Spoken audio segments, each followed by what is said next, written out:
Assalamualaikum warahmatullahi wabarakatuh. Berjumpa lagi dengan aku ya di sini. Hari ini kita akan belajar tentang bagaimana cara menyajikan data sederhana dalam bentuk seperti ini. Nah, ini ada bentuk batang maupun dalam bentuk garis. Kalian ingin tahu gimana caranya untuk menyajikan data sederhana? Yuk kita masuk ke kelas dulu, nanti biar dijelaskan oleh Bapak Guru. Oke, mari kita masuk kelas. Halo anak-anak. Alhamdulillah, akhirnya kita masuk kelas. Oke, kita langsung aja ketemu dengan Bapak Guru yang akan menjelaskan tentang cara untuk menyajikan data sederhana. Selamat menyaksikan. Oke anak-anak, terima kasih atas waktunya. Nah, hari ini kita akan belajar tentang menyajikan data sederhana. Nah, sebelum kita belajar tentang cara menyajikan data sederhana, kita perlu mengetahui beberapa konsep terlebih dahulu.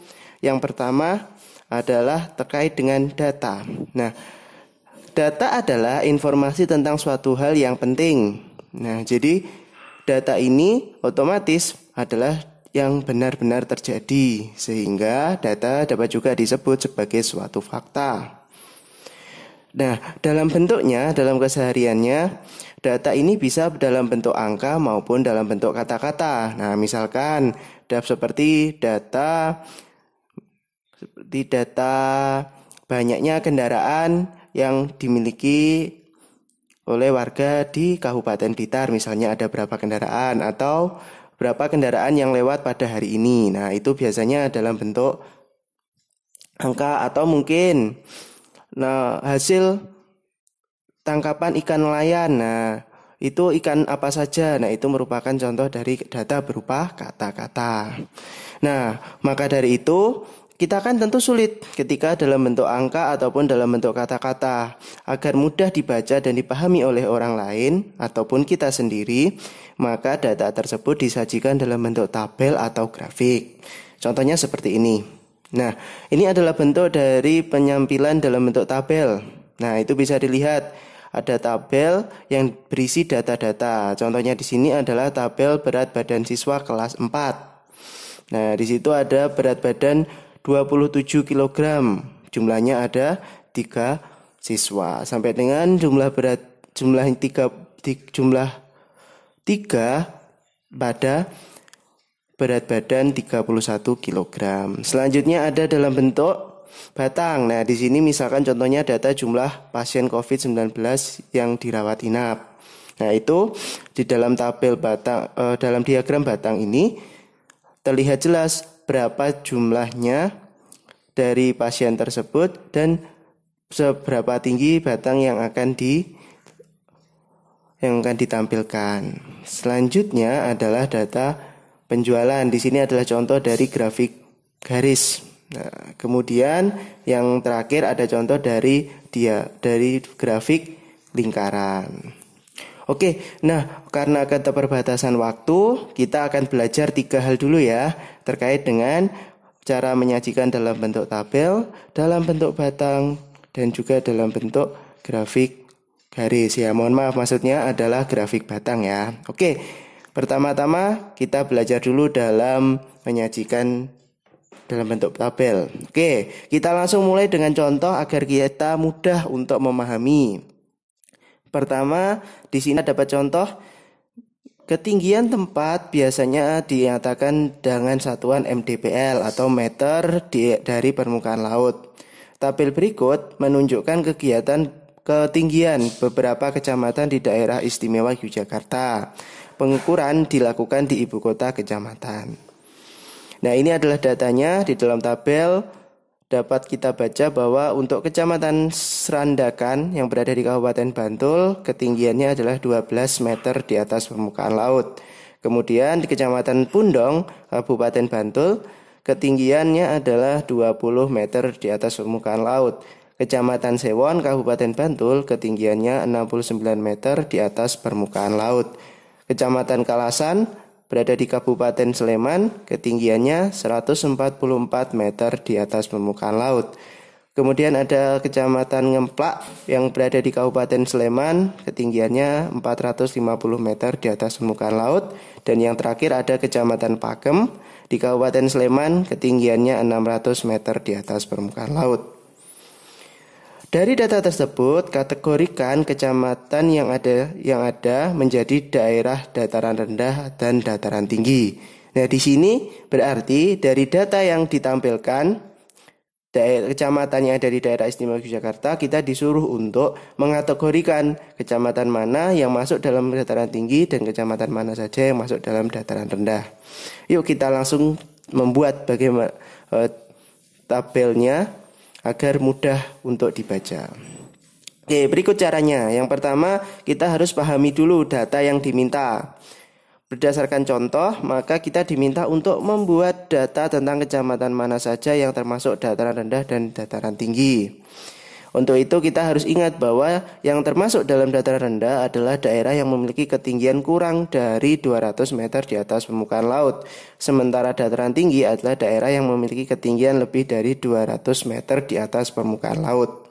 Oke, dari sini kita bisa tahu bahwa yang termasuk dataran rendah adalah Kecamatan Serandakan, Kecamatan Pundong, Kecamatan Sewon, dan Kecamatan Kalasan. Sedangkan yang termasuk dataran tinggi adalah Kecamatan Ngemplak dan Kecamatan Pakem. Oke, kita langsung buat tabelnya. Dari data yang diminta terdapat dua kategori yang diminta, yaitu dataran rendah dan dataran tinggi. Maka kategori ini bisa ditaruh di bagian atas atau samping tabel, kemudian isi tabel tersebut. Nah, ini ya perlu diperhatikan bahwa kategori yang diminta itu menjadi pokoknya, menjadi fokusnya. Jadi nanti datanya itu mengikuti kategori. Nah, kategori ini bisa ditaruh di bagian atas dari tabel ataupun di bagian samping dari tabel tersebut. Untuk kasus ini saya menggunakan kategorinya ditaruh di atas. Nah, seperti ini jadinya. Kategorinya dataran rendah dan dataran tinggi. Kemudian di sini kita urutkan datanya kecamatan mana saja yang termasuk dataran rendah dan dataran tinggi. Sehingga dataran rendah adalah seperti apa tadi? Kecamatan Serandakan, Kecamatan Pundong, Kecamatan Sewon, dan Kecamatan Kalasan. Sedangkan dataran tinggi adalah Kecamatan Ngemplak dan Kecamatan Pakem. Bagaimana, mudah kan untuk membuat tabelnya? Dan mudah juga kan ketika sudah dibentuk dalam tabel untuk membaca. Oke, jadi tabel merupakan salah satu cara penyajian data yang sederhana. Tabel mudah dibaca dan cukup mudah dibuat. Hari ini kamu akan belajar lebih lanjut tentang tabel dengan mengeksplorasi lingkungan sekitar tempat tinggalmu. Tetap semangat belajar ya. Oke, untuk itu kita akan bermain dulu di Tambak. Nah, ini adalah Pantai Tambak, salah satu pantai di Kabupaten Blitar, penghasil ikan yang sangat melimpah. Nah, menurut informasi di sini dihasilkan berbagai jenis ikan. Yuk, seperti apa ikan yang dihasilkan? Yuk kita lihat datanya seperti berikut. Nah, ini langsung sekalian kita buat untuk datanya dalam bentuk tabel ya. Oke, pada tahun 2020 nelayan di Pantai Tambak Rejo Kabupaten Blitar mendapatkan hasil tangkapan yang melimpah. Yang pada tahun tersebut nelayan berhasil mendapatkan hasil laut sebagai berikut. Ikan tuna sebanyak 200 ton, ikan lemuru 300 ton, ikan tongkol 350 ton, cumi-cumi 100 ton, dan lobster 50 ton. Berdasarkan data di atas, berapakah total hasil tangkapan nelayan di Pantai Tambak Rejo pada tahun 2020? Hasil laut apa yang menjadi tangkapan terbanyak nelayan di sana? Oke, langsung kita buat masuk ke cara pembuatan tabelnya. Oke, berdasarkan atas, maka kita minta untuk menampilkan total hasil tangkapan nelayan dan hasil tangkapan terbesar yang diperoleh. Maka kita perlu membuat tabel agar memudahkan membaca datanya. Oke, kita buat tabelnya. Kategori yang diperlukan adalah nama hasil tangkapan dan berat hasil tangkapan. Maka kita buat saja kategori hasil tangkapan dan berat. Kemudian pada bagian bawah tabel kita tambahkan kategori total tangkapan. Oke, langsung saja. Nah, ini dia tabelnya. Jadi untuk kategori hasil tangkapan kita taruh di atas. Begitu juga dengan kategori berat.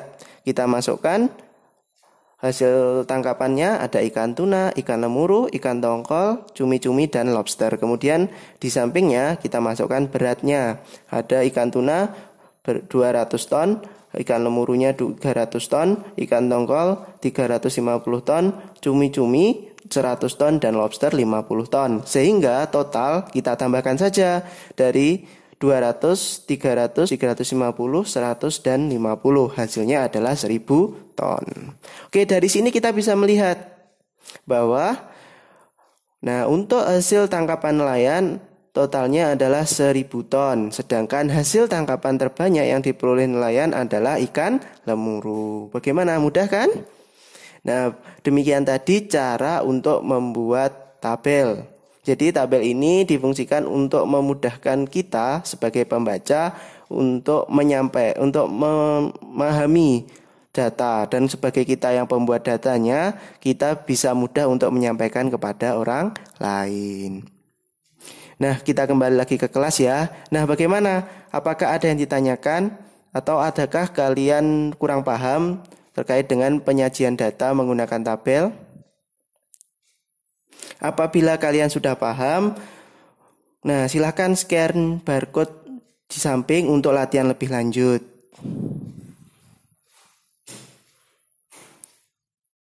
Terima kasih anak-anak yang sudah men-scan ataupun sudah mengikuti pelajaran pada hari ini. Silahkan latihan terus agar kalian bisa dan semakin terampil menyajikan data menggunakan tabel. Terima kasih. Alhamdulillah, bagaimana? Sudah hari kemarin kita sudah belajar tentang penggunaan tabel untuk menyajikan data. Nah, sekarang saatnya kita untuk belajar menggunakan grafik. Belajar menggunakan grafik untuk menyajikan data. Kalau kemarin sudah tabel, sekarang kita menggunakan grafik. Ada yang masih ingat ada grafik apa saja? Betul sekali, ada grafik batang dan grafik garis. Nah, untuk saat ini kita belajar dulu tentang grafik batang. Ayo kita menyajikan data dalam grafik batang. Oke, kita langsung saja masuk ke contohnya ya, agar langsung aplikatif dan mudah. Oke, Pak Juki adalah kepala desa di Desa Mekarjaya. Desa tersebut terletak di gunung berapi. Salah satu pekerjaan penduduknya adalah menjadi penambang pasir. Pak Juki selalu menerima laporan catatan banyaknya truk pengangkut pasir yang mengambil pasir di daerahnya setiap hari. Berikut adalah catatan banyaknya truk pengangkut pasir selama 1 minggu. Nah, ini untuk hari Senin banyak truk pengangkut pasir adalah 42. Hari Selasa 68, Rabu 70, Kamis 85, Jumat 35, Sabtu 90, dan Minggu 95. Oke, dari data di atas, manakah informasi di bawah ini yang benar? 1. Banyaknya truk pengangkut pasir selalu meningkat setiap hari. 2. Peningkatan banyak truk pengangkut pasir dari hari Jumat ke hari Sabtu lebih dari 50%. Selisih banyak truk pengangkut pasir hari Sabtu dan Selasa lebih banyak dari selisih banyak truk pada hari Kamis dan Senin. Oke, langsung saja kita membuat grafiknya. Oke, berikut caranya. Yang pertama, seperti yang awal tadi kita membuat tabel. Yang pertama adalah pahami dulu data yang diminta. Berdasarkan contoh, maka kita diminta untuk membuktikan kebenaran informasi. Maka kita perlu menyajikan datanya agar mudah dibaca. Kita pilih ya dalam bentuk grafik batang. Oke, untuk membuat grafik batang, yang langkah kedua adalah buat 2 garis tegak lurus vertikal dan horizontal. Garis horizontal atau mendatar ini menunjukkan bilangan jumlah truk pengangkut pasir, sedangkan garis yang meninggi atau vertikal menunjukkan hari. Mohon maaf, terbalik ya teman-teman. Jadi untuk yang horizontal ini adalah menunjukkan harinya, sedangkan garis vertikal menunjukkan jumlah truk pengangkut pasirnya. Oke, kemudian kita buat batang dengan ketinggian sesuai dengan angka jumlah truk pengangkut pasir. Oke, tipe ya, mohon maaf. Oke, ini kita sudah sampai kepada grafik batangnya. Nah, di sini di hari Senin kita buat batangnya setinggi dengan jumlah truk pasirnya. Nah, di sini dikatakan truk hari Senin adalah 42, kita buat tinggi sesuai dengan angka 42. Kemudian begitu pula hari Selasa, kita buat tingginya batang sampai angka 68. Hari Rabu sampai angka 70, hari Kamis sampai angka 85, hari Jumat 35, hari Sabtu 90, dan hari Minggu 95. Nah, berdasarkan data yang sudah ditampilkan dalam bentuk batang ini, kita mengetahui bahwa data yang dimintakan informasinya tadi ketiganya tidak benar. Ya, ketiga tidak benar karena tidak sesuai dengan data yang ada. Oke, mudah bukan untuk menyampaikan atau membuat grafik dalam bentuk batang. Nah, sama dengan tabel, batang juga digunakan, grafik batang ini digunakan juga untuk memudahkan agar kita sebagai pembaca mengetahui dan memahami data yang sebenarnya. Begitu. Oke, bagaimana? Apakah kalian ada kesulitan atau ada pertanyaan? Apakah kalian sudah memahami bagaimana cara untuk membuat grafik batang? Apabila kalian sudah memahami, silahkan scan barcode di samping untuk latihan lebih lanjut. Banyak-banyaklah latihan agar kalian semakin terampil untuk menggunakan grafik batang. Oke, selanjutnya kita akan belajar menyajikan data dalam grafik garis. Kalau tadi kita sudah belajar tentang grafik batang, kita lanjutkan untuk grafik garis. Bagaimana cara membuatnya? Ayo langsung kita belajar lebih lanjut. Oke, kita jalan-jalan dulu ya ke Desa Penataran, Kecamatan Legok, Kabupaten Blitar. Nah, di sana banyak sekali nih petani ikan koi. Tentu kalian sudah kenal kan ikan koi? Salah satu ikan yang hias yang indah. Nah, jadi Kabupaten Blitar itu merupakan salah satu sentra penghasil ikan koi. Jadi di sini banyak sekali pembudidaya ikan koi. Salah satunya di Kecamatan Legok atau di Desa Penataran ini. Nah, bahkan kalau kalian tahu, for your information, jadi Kabupaten Blitar itu merupakan salah satu penghasil koi terbesar di Indonesia dan salah satu koi yang kualitasnya terbaik. Jadi nggak salah dong ketika Kabupaten Blitar disebut juga sebagai Kabupaten Koi. Dan koi pun juga menjadi ikon dari kabupaten maupun kota Blitar. Oke, yuk kita langsung saja bagaimana contoh membuat grafik garisnya. Nah, di sini Pak Budi tinggal di Desa Penataran yang berlimpah sumber airnya. Pak Budi mempunyai usaha budidaya ikan koi. Beliau mendapat cukup air untuk kolam-kolamnya dengan mengalirkan dari sungai. Tabel berikut adalah hasil panen ikan koi ya, bukan ikan nila, Pak Budi selama 5 kali panen terakhir. Nah, berikut datanya. Waktu panen dan hasil panen. Waktu panen pada April 2019 mendapatkan hasil 15 kuintal. Sedangkan pada Agustus 2019 mendapatkan hasil panen 10 kintal, Desember 2019 mendapatkan 18 kintal, April 2020 mendapatkan 13 kintal, dan Agustus 2020 mendapatkan 15 kintal. Dari data di atas, manakah informasi di bawah ini yang benar? 1. Terjadi kenaikan hasil panen yang cukup tinggi saat panen pada Desember 2019. Terjadi penurunan hasil panen saat panen pada bulan Agustus 2020. Berikut caranya. Pahami data yang diminta. Berdasarkan contoh, maka kita diminta untuk membuktikan kebenaran informasi. Maka kita perlu menyajikan data agar mudah dibaca. Kita pilih ke dalam bentuk garis grafik garis. Nah, berikut. Buat 2 garis tegak lurus, vertikal dan horizontal. Garis horizontal menunjukkan banyak waktu panen. Ini tipe ladangkan, vertikal menunjukkan jumlah hasil panen. Nah, jadi untuk horizontal yang mendatar ini menunjukkan waktu panennya, sedangkan yang vertikal menunjukkan hasil panennya. Buatlah titik dan garis. Buat titik dengan ketinggian sesuai dengan angka hasil panen. Kemudian hubungkan tiap titik dengan garis.